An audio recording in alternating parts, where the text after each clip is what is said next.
The snow leopard's kill is 3 days old and all but eaten. Even so, it struggles to save the last of its precious meat. The snow leopard is the top predator in a spare and unforgiving land.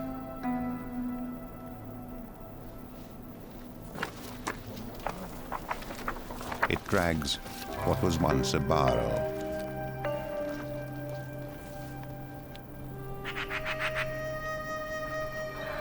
Both snow leopard and baral live in the world's greatest mountains, the Himalaya. Predator and prey endure at the vertical limit of mammalian life on Earth. Here, only rock is in abundance. Every Himalayan life is precarious.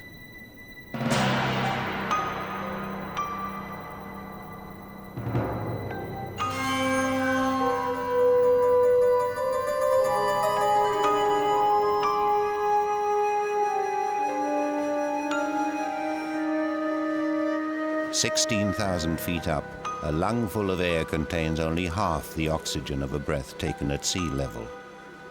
At any time of year, the temperature can plummet far below freezing. And the wind never stops.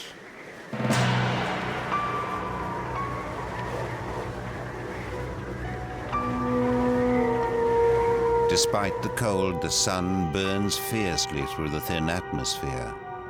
Despite permanent ice on the peaks, water is scarce. The Rumbak Valley in India's Hemis National Park is usually only dusted by snow. It lies under the greatest rain shadow on Earth. Clouds from the south dump all their moisture as they collide with the mountains. The air that reaches Rumbak is dry and cold.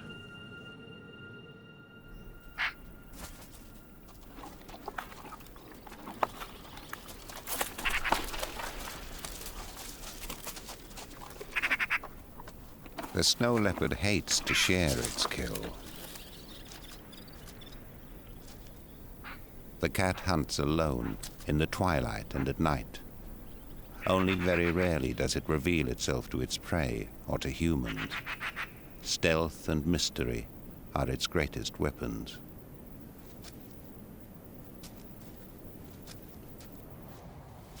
Even for the snow leopard, a healthy baral is no easy kill. Baral are at home on the sheer cliffs, where a predator in pursuit of prey risks plummeting to its own death.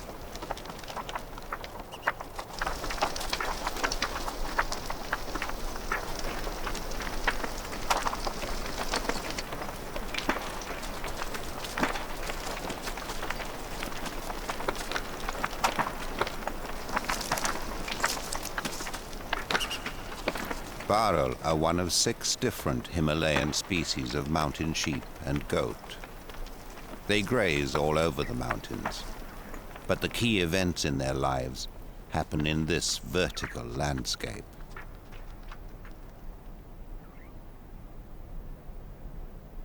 To extract maximum oxygen from the thin air, Bharal blood is rich in red cells. Short legs reduce heat loss and lower the center of gravity. Bharal hooves are soft and rubbery for grip. Its gut generates heat as it digests. Hollow hair fibers retain that heat. And the Bharal's top coat is perfect camouflage.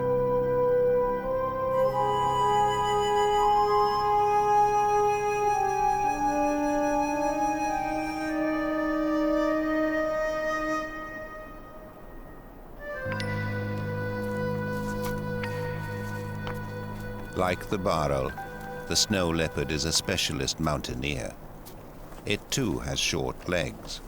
Its ears and testicles are drawn deep into its multi-layered fur coat. In extreme cold, it will wrap itself in its lush tail. December in Rumbak Valley is the time of the Bharal rut. For most of the year, mature males live apart from the main herd. Now they follow the scent of females who are almost ready to breed. For 2 weeks, mating will be the Bharal's obsession.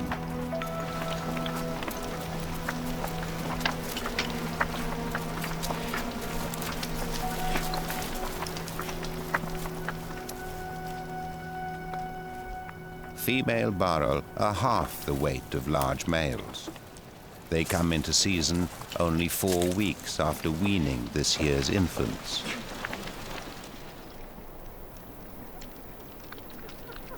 Penis mouthing is both threat and promise.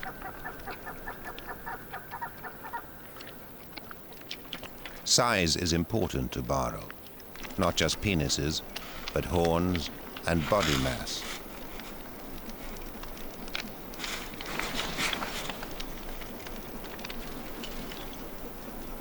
Males move quickly from display to direct contest.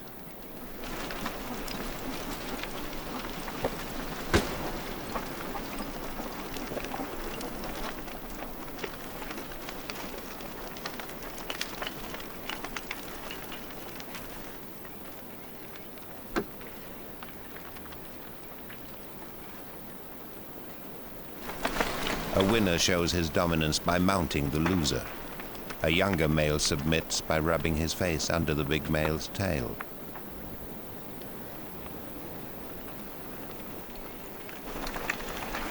During the rut, males study female urine.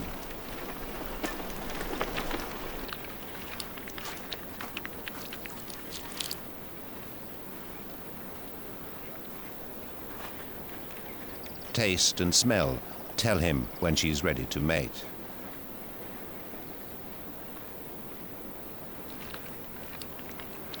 The dominant male postures for a female he detects is ready.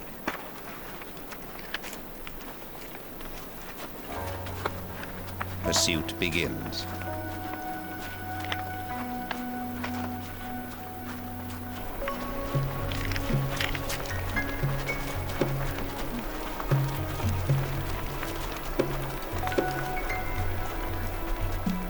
Females always run from their suitors. More nimble, they head for the cliffs.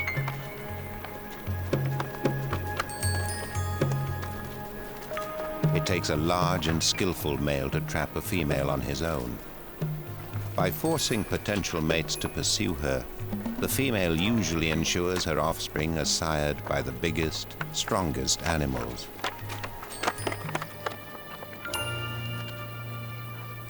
Soon the whole herd occupies the rutting cliffs. Even if they fail to establish dominance, males still try to mate. But to pass on their genes, they must fight dangerous battles.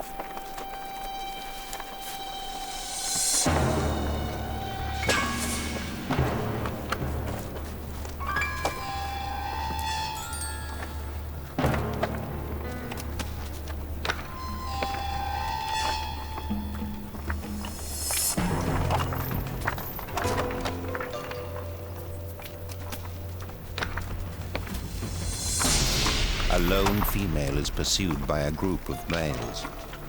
No one male takes control, and none will back down.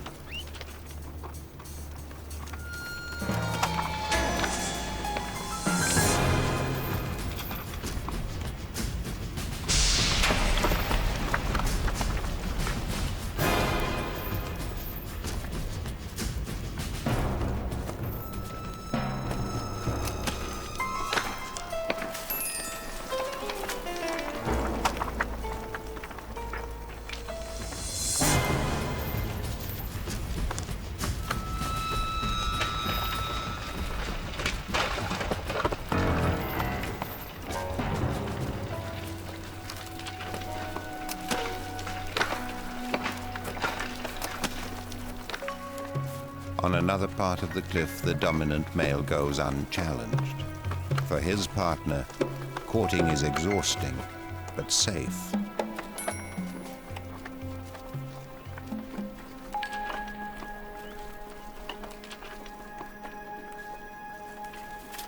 Success at last.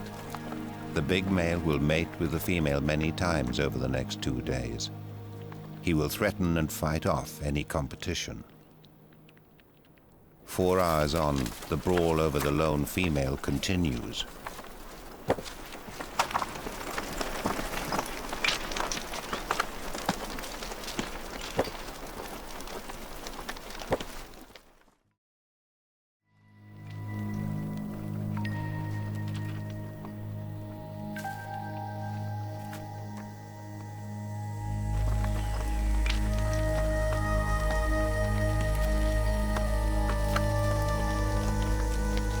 During the rut, Bharal take huge risks. They neglect to eat and drink.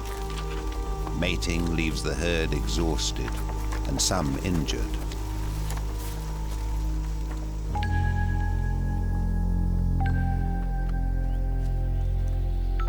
The rut provides an opportunity for the snow leopard just when it needs it. Prey has become scarce, with small animals in hibernation for the winter.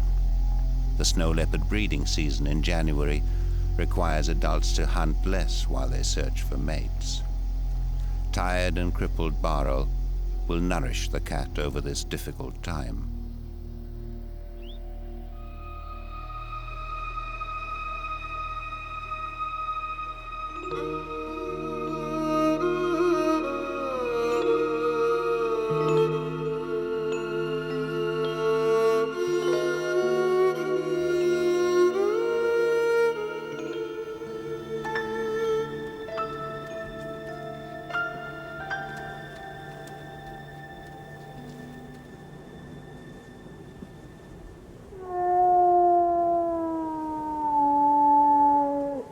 Higher up the valley, a young Tibetan wolf has been driven from the pack into which he was born.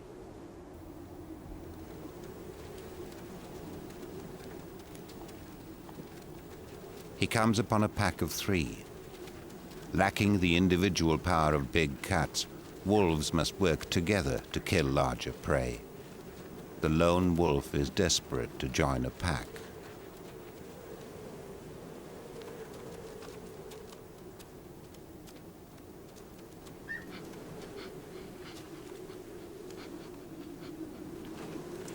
Very carefully, the outsider introduces himself.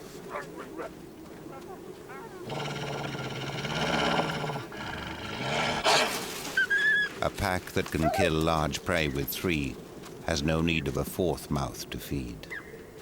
But the young wolf will continue to shadow the pack.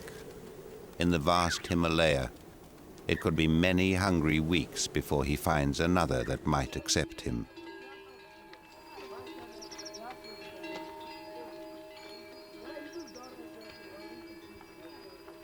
Humans have lived in Rumbak for hundreds of years.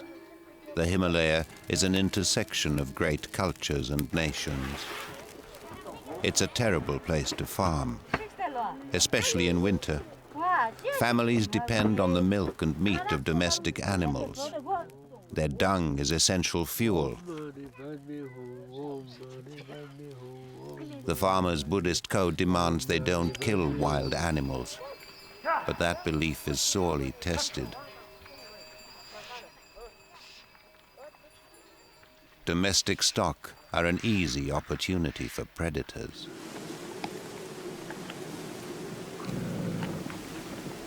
High above, the wolf pack has killed a mule. They make the most of the carcass. It may be many days and miles before the pack kills again.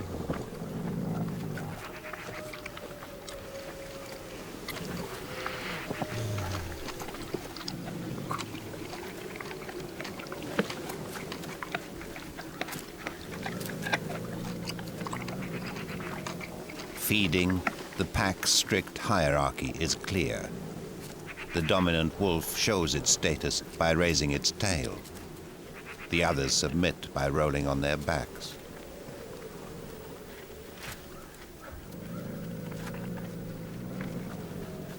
The lone wolf can only watch. Like the magpie, he is a scavenger. Well fed, the pack leaves.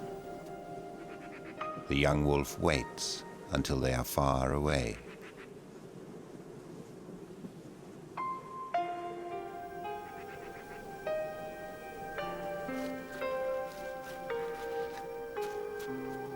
Movement of animals between packs is essential to prevent inbreeding, but for individuals, it's traumatic.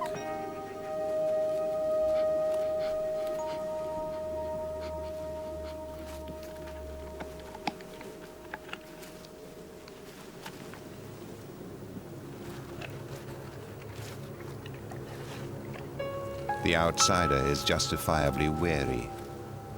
If the pack finds him on the carcass, he may be killed.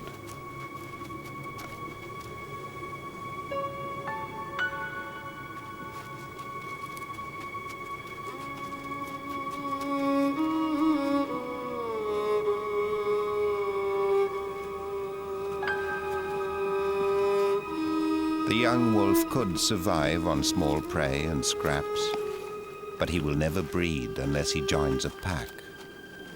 He will never stop trying.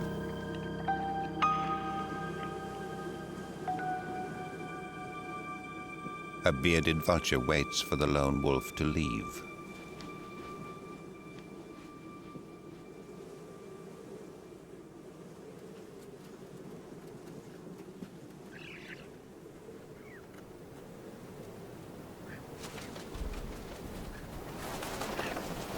First to the kill are the yellow-billed choughs.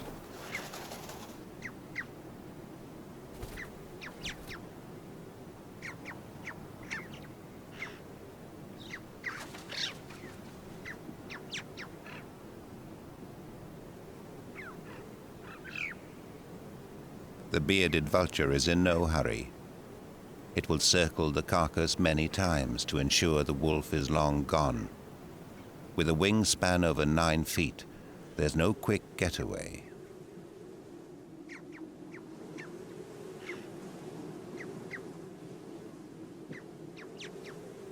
In the Himalaya, many species of birds scavenge meat, but the bearded vulture has an advantage over all its competitors.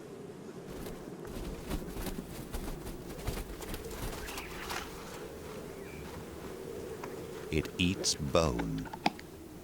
While it will sometimes take flesh, it prefers the shards scattered by the wolves.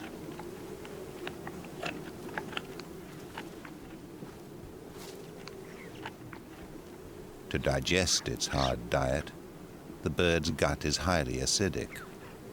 It can swallow bones up to 10 inches long.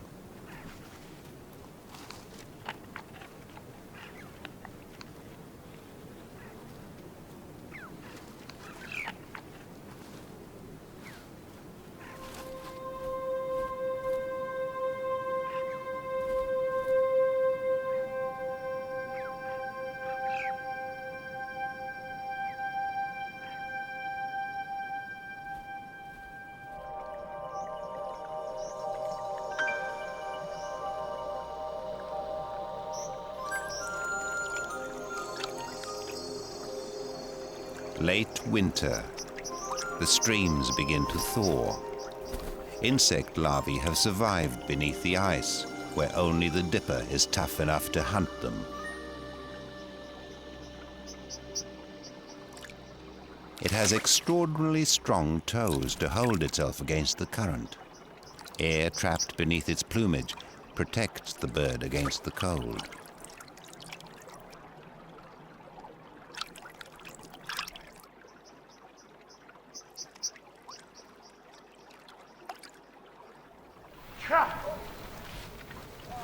In spring, people plant barley and peas. They get a single crop each year from the small parts of the valley floor they can irrigate by diverting streams. The crop will be just enough for each family to feed itself and its animals through winter.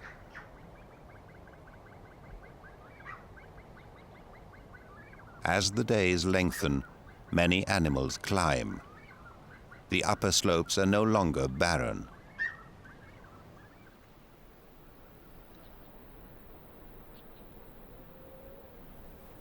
Bharal devour the first green grazing of the year.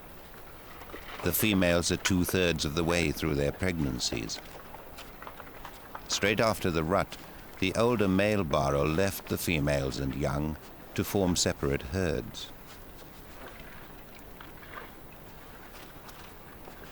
Female baral have their own hierarchies.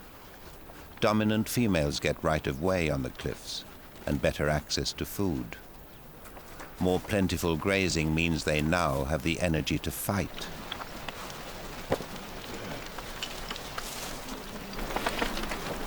And sometimes even to play.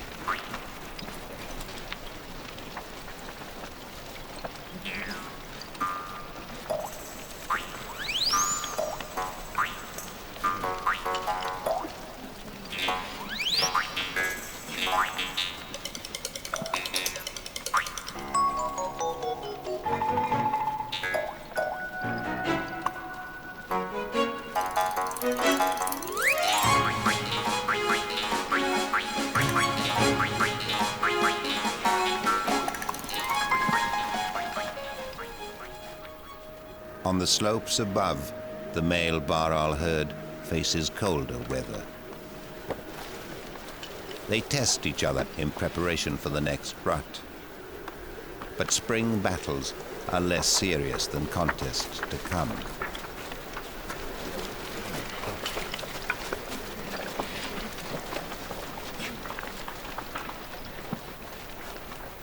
The male herd grazes on the tough, less nutritious plants that grow in the upper valley. The split from the main herd ensures large males don't compete with pregnant females for the best food. This spring, a male wolf lingers in the upper reaches of Rumbak Valley. Wolves prefer to hunt in the open, where they can wear down their prey over a long chase. The wolf would struggle to bring down an adult baral male on his own, but the female and young baral herd across the valley is a good prospect.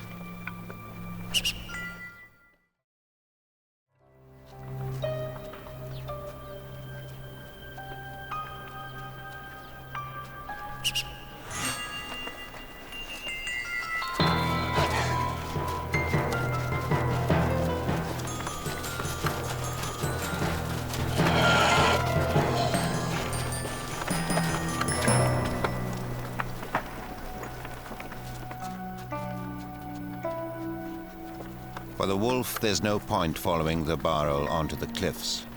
He lacks the agility to kill there.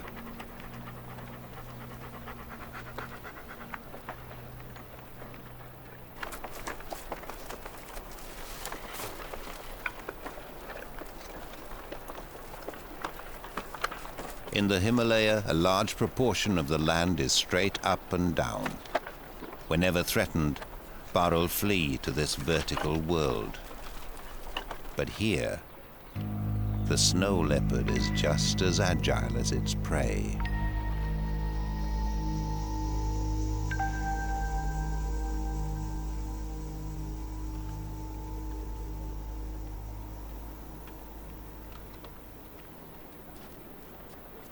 A female wolf waited while her mate tested the baral herd.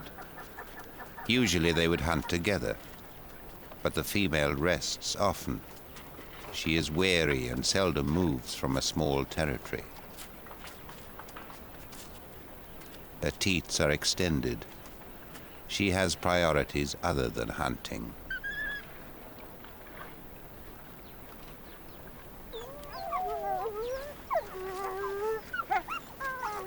Her 7 pups were born blind and helpless. Now they're 5 weeks old. They spend most of the day outside the hole in the ground, which is their den. Wolf pup games help build the strength and coordination they will require for hunting. And contests teach the pups how to win and lose the fights which establish pack hierarchy.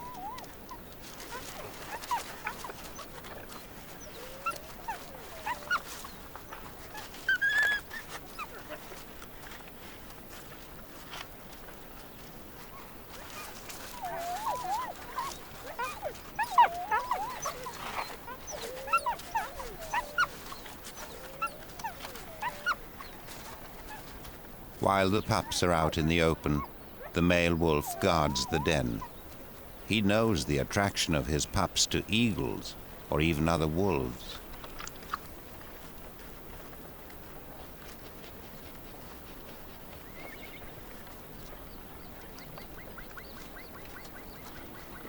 He patrols a territory with a den at its center.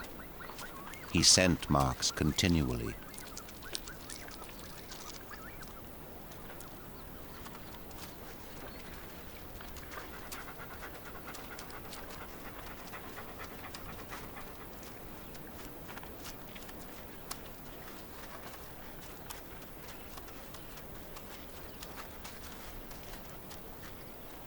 Each morning and evening, the wolf proclaims his domain.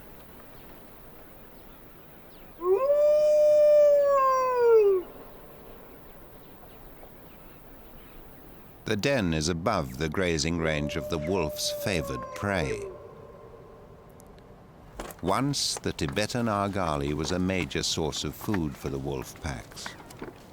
Hunting by humans has reduced the argali population to a few remnant herds. Unlike Bharal, argali never escape to the cliffs. Their long legs make them poor climbers, but fast runners.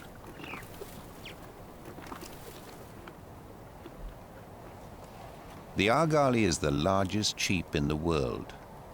This male's skull and horns weigh more than 40 pounds. As much as for meat, they have been shot for their trophy heads.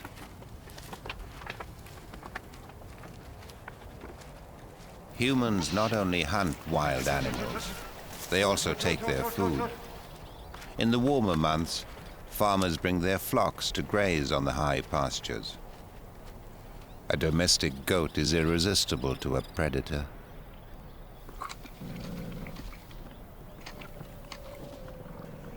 The wolf family is always hungry. The male wolf doesn't even waste the skin from an old kill. He hunts for a family of 9. To ration its consumption, he stashes the remains of a goat well away from the pups.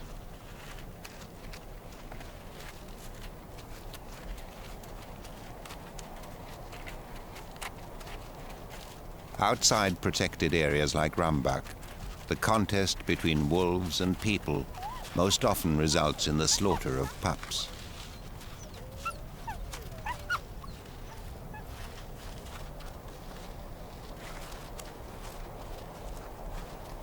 The pups first tried meat 2 weeks ago. They've developed voracious appetites, but they're still too small to rip the meat away from bone.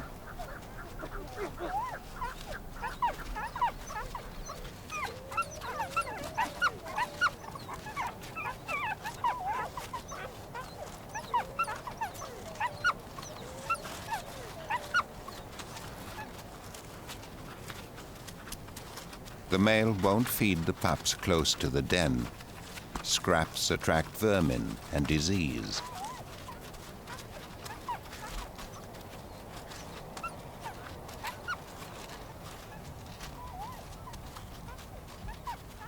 By licking at their father's mouth, the pups force him to deliver.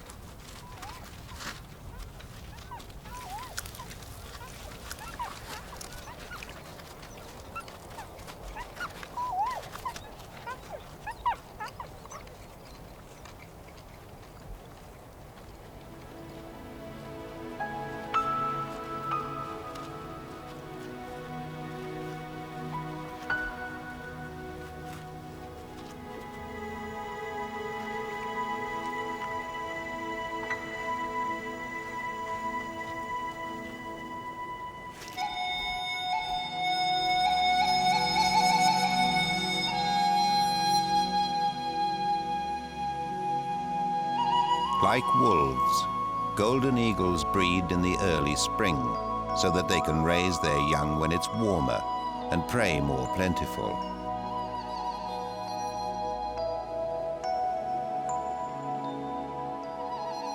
The eagle chicks are 3 days old. They hatched a day apart, but already the eldest is clearly in charge.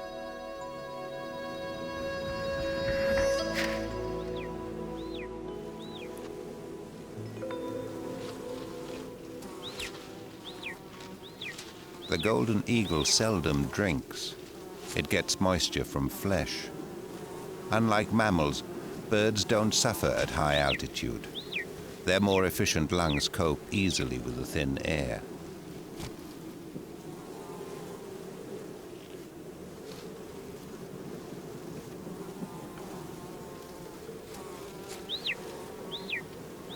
The adult feeds the dominant chick until it can eat no more. Only then will it feed its sibling. Usually, the younger chick dies from hunger and harassment by its elder. But so far this spring, prey is plentiful, and both chicks get enough.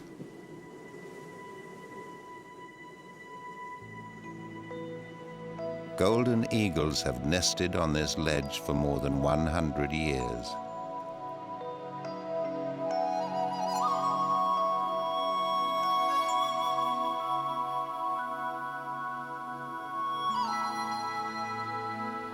Perhaps one reason golden eagles have kept coming to this place is its proximity to a rich food source. Himalayan marmots emerged 3 weeks ago from a 6-month hibernation. Marmots are fast-breeding rodents. In the warmer half of the year, they're an important source of food for Himalayan carnivores, including snow leopards and wolves.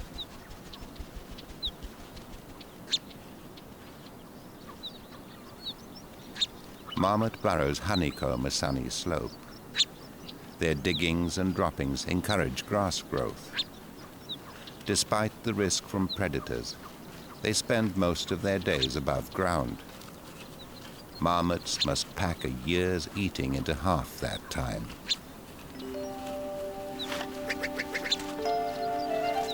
In the first few weeks of spring, marmots breed. They mate underground where it's safer, but hierarchies are established in contests outside the burrows.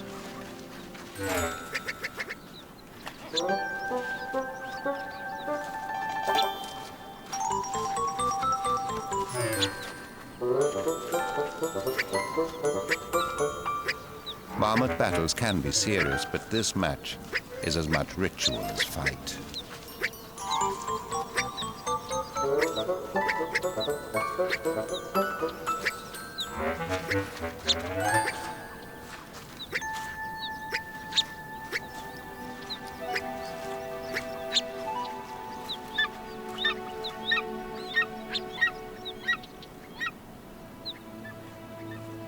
An eagle can spot a marmot more than a mile away. Defenseless alone, marmots have a group warning system.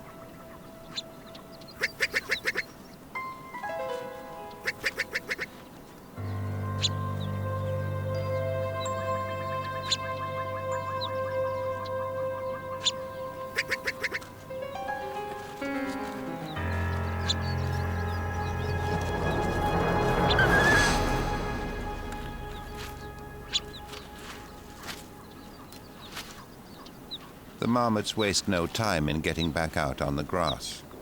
The death of one ensures the temporary safety of the colony. The cliffside nest is without shade all afternoon. The air is a few degrees above freezing, but direct sunlight can heat a rock or an eagle chick to more than 100 degrees. With only thin down to protect them, the eagle chicks could easily die.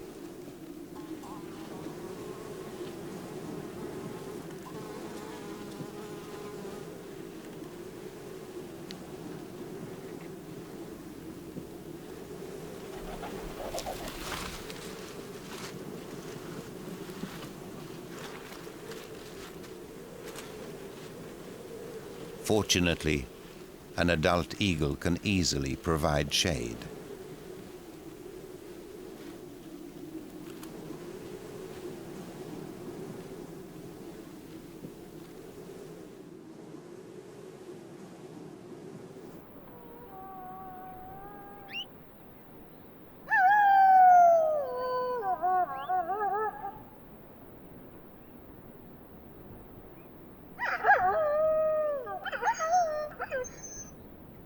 The wolf family stays at the den only as long as it must.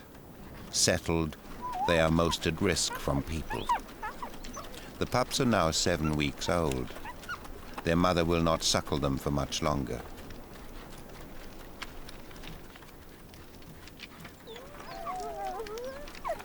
With a promise of milk, she entices her brood away from the den for the last time.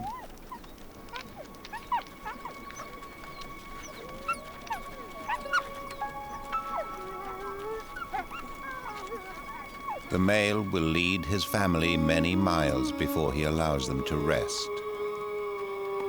The pup's endless roaming across the Himalaya has begun. It's likely that only a few will survive even their first winter.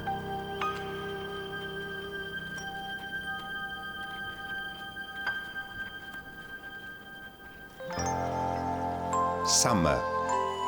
The bounty will last 8 short weeks.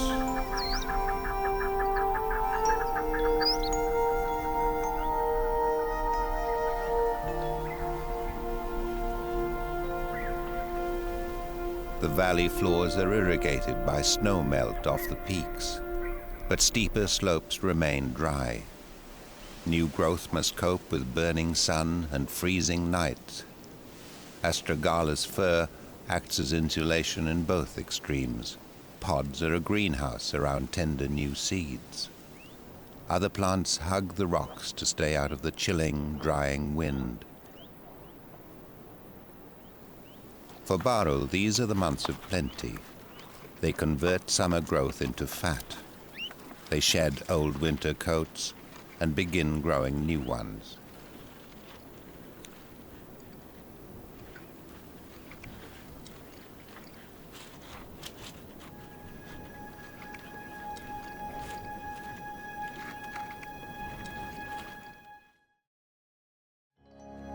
As snow and ice retreat higher up the peaks, female Bharal leave the herd. They seek the caves and crevices of the most difficult terrain of the valley. They are about to give birth.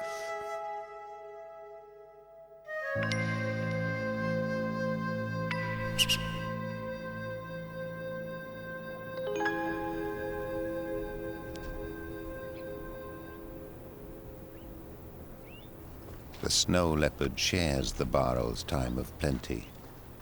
Lone pregnant females and defenseless infants are the easiest killing of the year.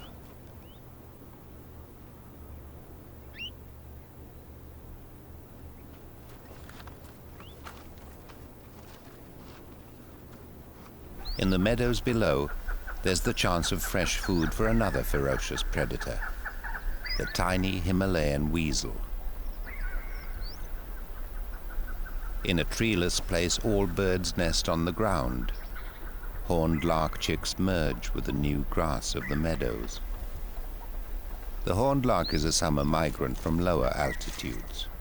It feeds on insects that appear during the few weeks of warmth.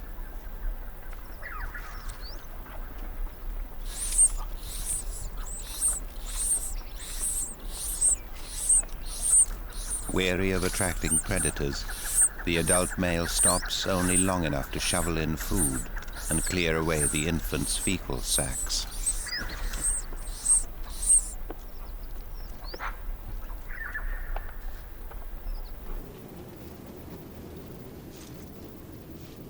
Far above and far safer, the golden eagle chicks are now 7 weeks old. That both chicks are still alive is testament to the bounty of the Marmot colony and the hunting skills of the adults.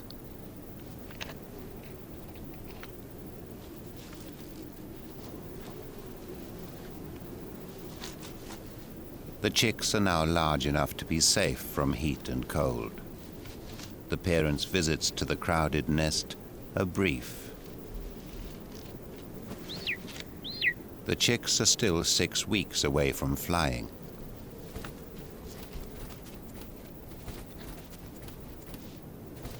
Each chick now eats almost as much as an adult. Conveniently, a new source of food is now available. Amongst the carnage of the nest are the tiny hooves of a newborn baral.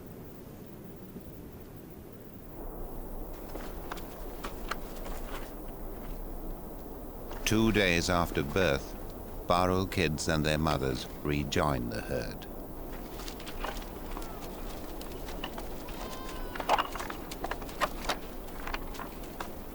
On the open slopes, infants form nursery groups.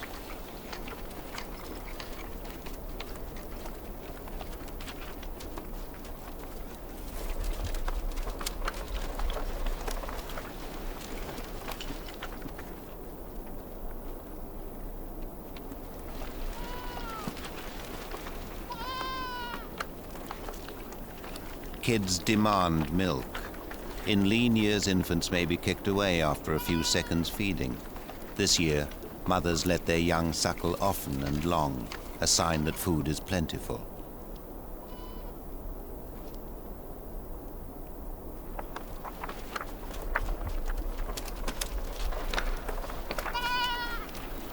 If they are to survive, baral kids must quickly learn to be at home on the cliffs.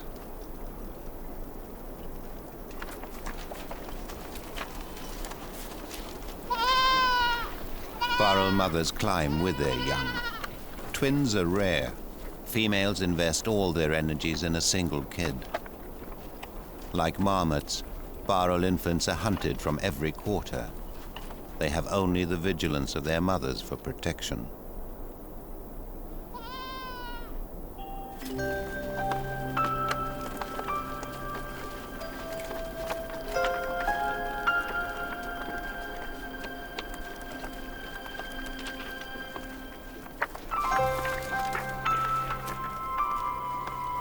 Mothers always place themselves between their offspring and the drop.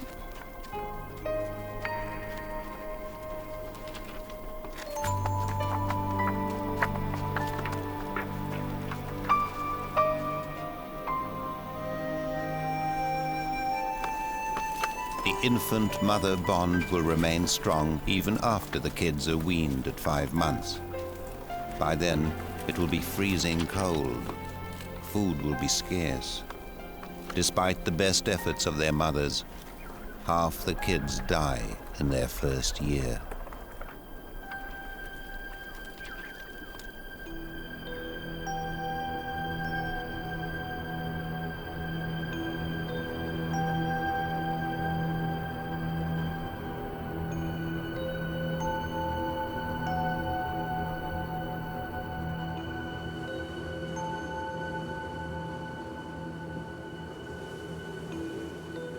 Autumn. The bloom is a distant memory. Baral have begun to burn summer fat.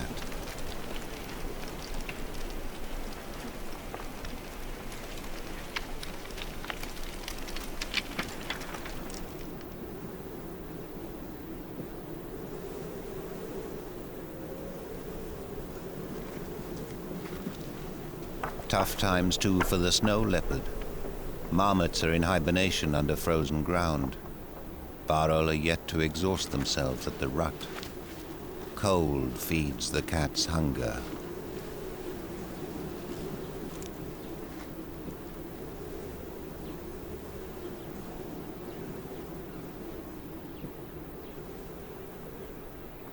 In autumn, most alpine plants disappear from the surface. Baral must burn precious energy digging for roots.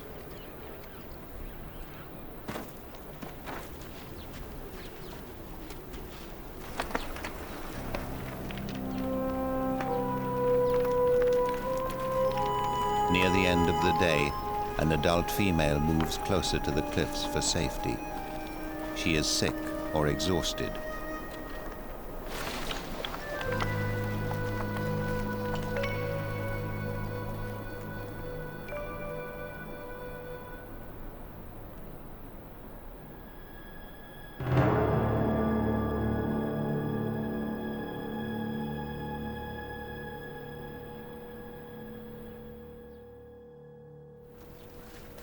The snow leopard killed the young female just before dawn.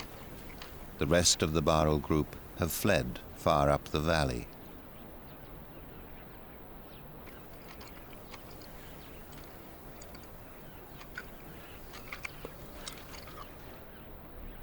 The cat starts on liver and kidneys, the richest and most easily consumed part of its prey.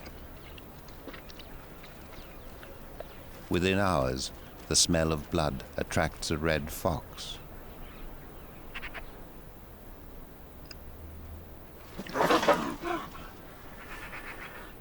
Magpie and fox know the cat has killed far more than it can eat at one sitting.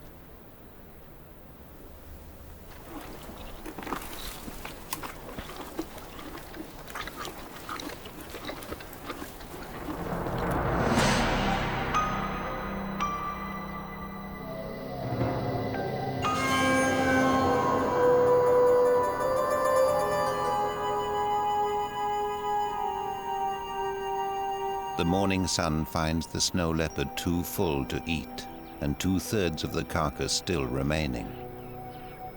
Snow leopards are seldom so exposed in daylight. In direct sun, they quickly overheat beneath their fur. The cat's instinct is to climb into the crags above the kill and digest.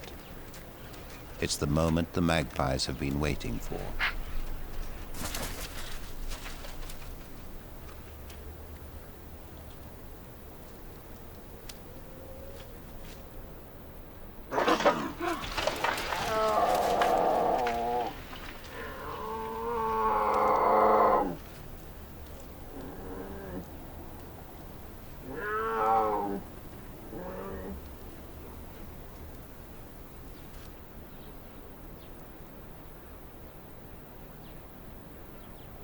The bearded vulture won't land with a snow leopard anywhere near the carcass, but its presence is a flag to other scavengers.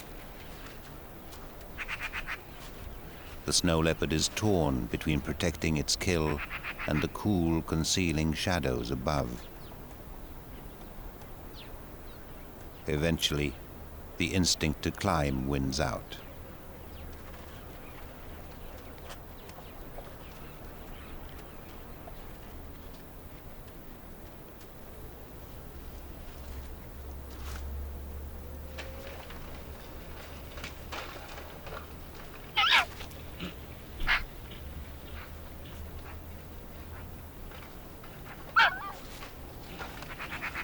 The snow leopard has been gone for only 10 minutes.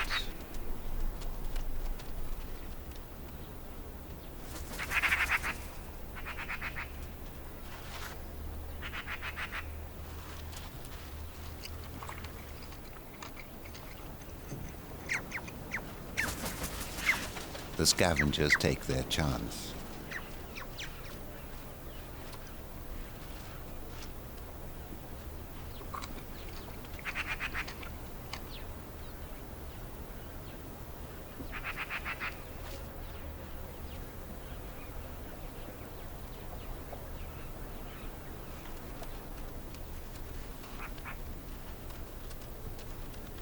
After just half an hour, the snow leopard is forced to return.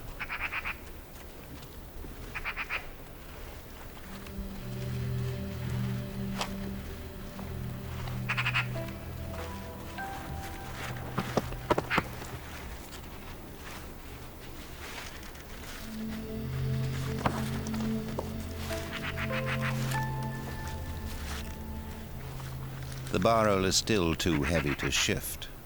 The snow leopard's only option is to stay and eat.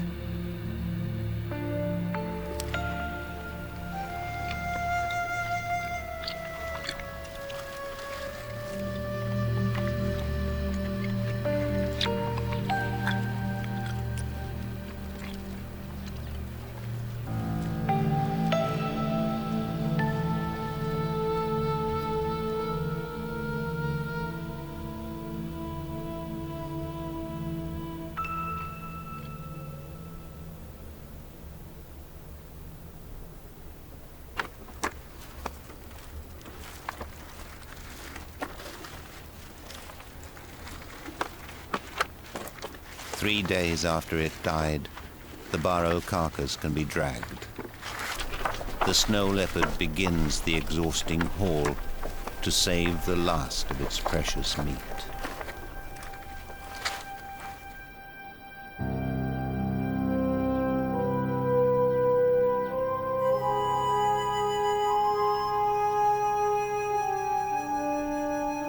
The Himalaya presents no easy opportunities to the animals that breathe its thin air. Soon, the baral males will once again have to posture and fight in order to mate. In these mountains, every step of every day is a struggle. Only the tough and the lucky endure.